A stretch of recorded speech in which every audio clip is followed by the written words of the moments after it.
everyone, it's Reagan and welcome back to another video. Today I have put together a recommendations video for all of my emotional people out there, my emotional readers, my fellow criers. That's right, today I'm going to be chatting through a variety of cry-worthy books. I don't know if anyone else can relate to this, but I would say as I've gotten older, I've become much more likely to cry while consuming any type of media. Happy, sad, middle of the road. I am just like ready for waterworks, if I'm being honest. That being said, I have curated a selection of novels, mostly ones that'll make you cry from sadness. I do have a few titles in here that should warm your heart to a gooey mess and make you cry tears of joy as well.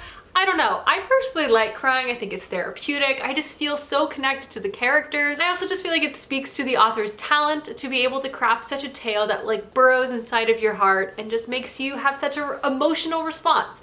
But without further ado, let's go ahead and dive right in. So the first book I'm going to chat about is The Invisible Life of Addie Larue by V.E. Schwab. This is actually a new release by V.E. Schwab and one that just, it is so good. It lives rent-free in my heart forever.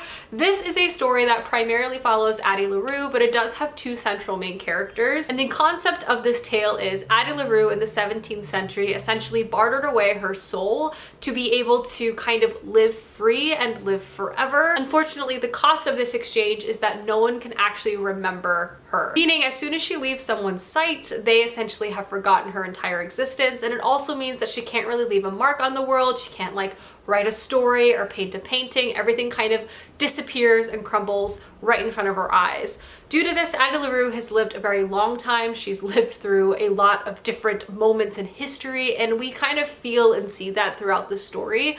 But I would say so much of this book is Addie Larue just trying to seize her life the best way she can. And in the beginning of this book, she actually meets a boy who is able to remember who she is. This is a book that has beautiful writing, yes, has a fantastical element to it, with Addie Larue kind of being able to magically disappear from people's life and the world's existence.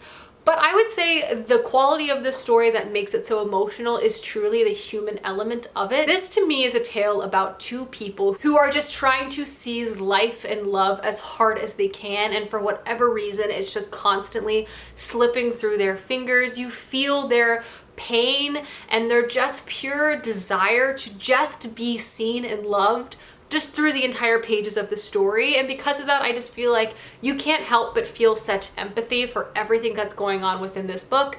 It's really powerful. Obviously, again, it has V.E. Schwab's incredible writing style, and it's just a tale about humans and humans trying their best, and it will leave a mark on you, I hope, and possibly make you cry. And I think that would make Addie Larue quite happy, if I had to be honest. Another beautifully written and an emotional book I would say is The Strange and Beautiful Sorrows of Ava Lavender by Leslie Walton. This is a short novel, but one I feel like that is just expertly crafted. This is a tale that actually follows multiple generations of the Rue family. Essentially, each of the women kind of have some sort of befuddling magical quality to them, but also face extreme heartbreak because of it. And our main character, Ava Lavender, was actually born with wings. So throughout this wonderfully winding tale, we see and experience all of the different women within the Rue family, but still hyper focus on Ava Lavender specifically as she's growing up into a young woman, kind of finding and facing her first love, and also experiencing all of that while having wings and kind of being different from everyone else around her. This is stunningly written. The book I honestly read quite a few years ago, but it's still one I constantly think about. Haunting and hopeful, and I love just how it kind of weaves through all of these different tales, and yet you feel almost like a part of the family in a way. But yeah, this is one that is so good. I cried throughout the entire thing. I just loved it. Next is a book that will make you cry tears of joy. I promise. This just is my heart now. It's just one of the happiest, most heartwarming books I simply have ever read, and that is The House on the Cerulean Sea by T.J. Klune. I read this year, and I'm not kidding when I cried throughout the entire thing. But it wasn't from sadness. It was from happiness and hope and family. It was just the most lovely experience ever. Within the story, we follow one of our main characters, Linus, who is a social worker in the Department for Magical Children. So he essentially spends his days going to different orphanages and ensuring that everything is in line and following the different rules and regulations put in place by this department.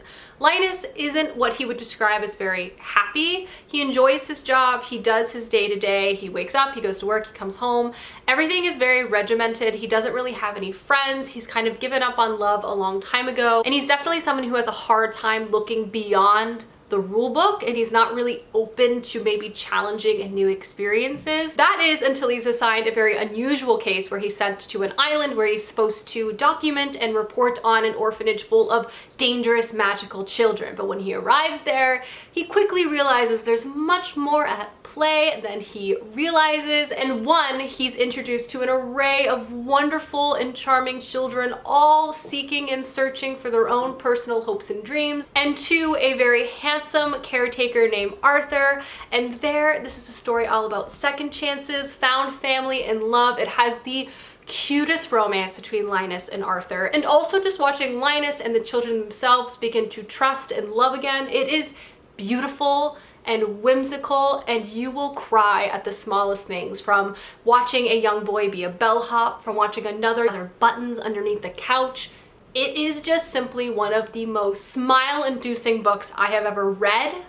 I can't wait to reread it. TJ Klune, I can't wait to read all of his books. This book will make you cry, and not for sad reasons, I promise. Next up, I have The Nightingale by Kristen Hanna. This is one of my personal favorite historical fiction novels, and it is set during World War II, primarily in France, and you're essentially following a dual narrative shifting between two perspectives of two sisters. These two sisters have a tumultuous relationship. They're both very different, and they both also sort of judge each other for the different approaches they have taken during the occupation of France during World War II. One sister is running with the rebels, working in underground operations to try to overthrow the occupation, where the other sister is working to just try to survive day to day with her daughter and make it through. This is a tale of two women truly just trying to do the best that they can in unbelievably difficult situations, and also ultimately about their relationship through time. You see them kind of grow apart and also kind of learn to respect one another as well. I would say this is one of the more hyper-focused World War II novels I've read, as it's really just following these two women throughout the war and their personal experiences through the war, and it's not really focused on the front-line fight of World War II, but instead really featuring the different tribulations that people at home had to face during this time as well. Emotional, and I really appreciate that it kind of has a sister story front and center. I bawled my eyes out throughout most of this book, but especially the end. I really loved this. It's a book I really recommend to a lot of people, like in my life, in my day-to-day life. It's just a crowd pleaser. It's really well written and just honestly an excellent book to check out. Next novel I have is actually a fantasy selection, and that is The Fifth Season by N.K. Jemisin, and I would say the whole trilogy falls into this, the Broken Earth trilogy. Obviously, this is a book series I talk about consistently on my YouTube channel, as it's one of my favorite book series of all time.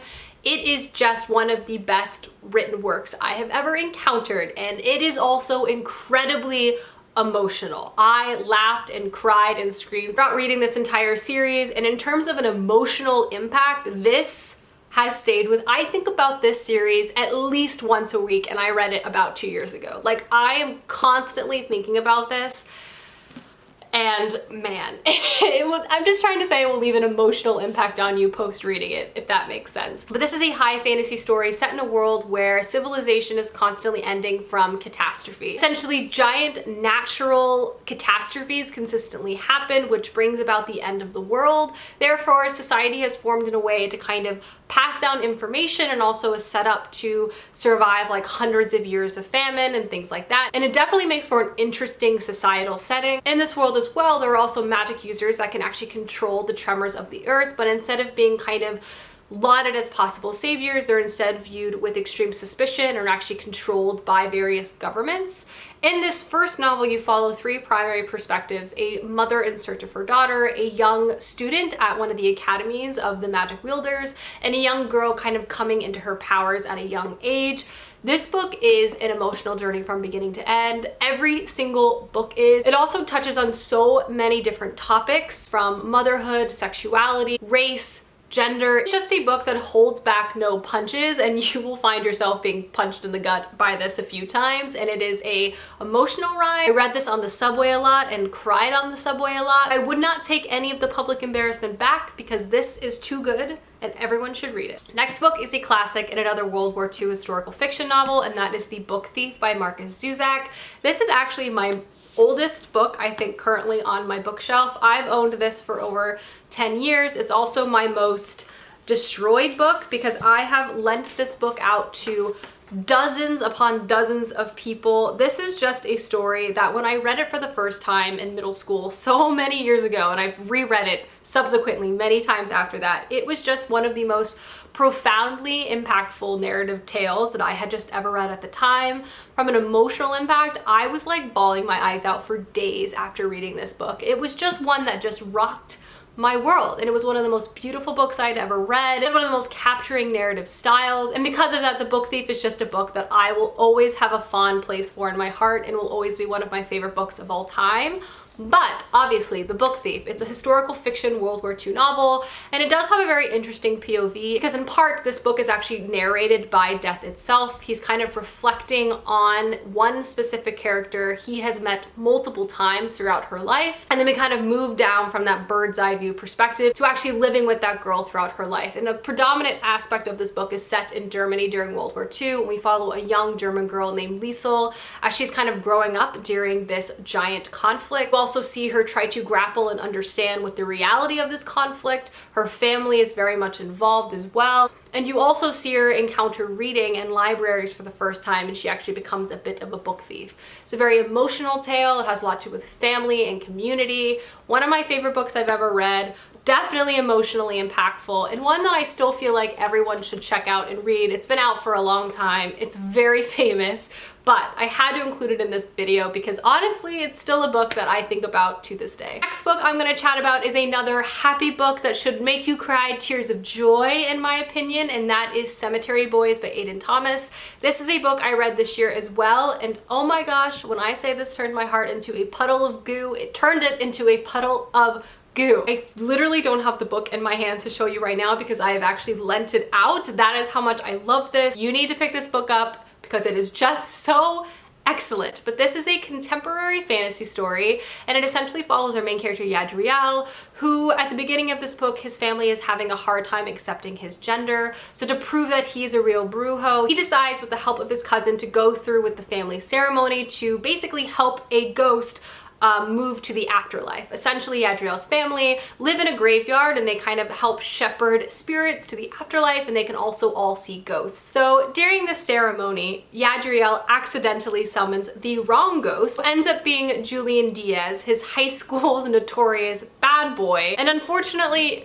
Julian is not really interested in going quietly to the afterlife and only promises to pass on if Yadriel can help him kind of clear up some of the open chapters of his life. So now Marcia, Yadriel, and Julian are kind of going on this quest to help Julian go to the afterlife, but there's also a mystery going on in the graveyard as well, as more ghosts are kind of beginning to turn violent. This is a story about family as well as acceptance, but at the heart of it, it has the sweetest, softest romance between Yadriel and Julian. I mean, when I say this is one of my favorite romance books of the year, I mean it. It was adorable. Watching both of these people kind of come together and complement each other in such wonderful ways. Yadriel becoming more comfortable, expressing his feelings, and Julian just being so understanding and open. And then also seeing Yadriel help temper some of Julian's anger. It was just a thing of beauty. Coupling that with a wonderful backdrop of fantasy and magic, such a homey family setting as well. It is just a charming tale from beginning to end. I truly loved it so much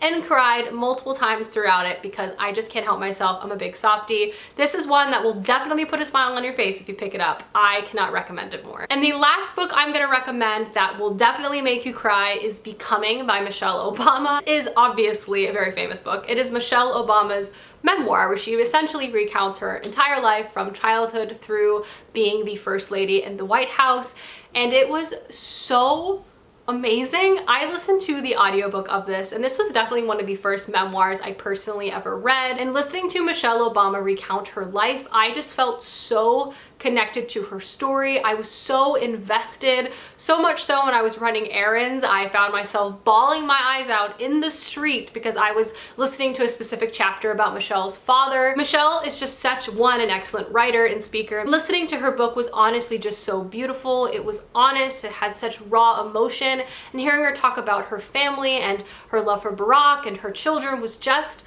stunning. And it also made me realize like how much I love memoirs in general and how much I want to continue to read them in the future. I just feel like there's such an empathetic experience listening to people talk about their lives, especially via an audiobook format, that just makes me, I don't know, cry and feel just in general more connected to humans in general, if you know what I mean. Because these are real stories, real experiences, and real moments in people's lives, and it was just beautiful. Alrighty guys, those are my cry-worthy book recommendations. Let me know down below some books that you've read that have made you cry, as I would love to know, and I will see you soon with another video soon. Goodbye.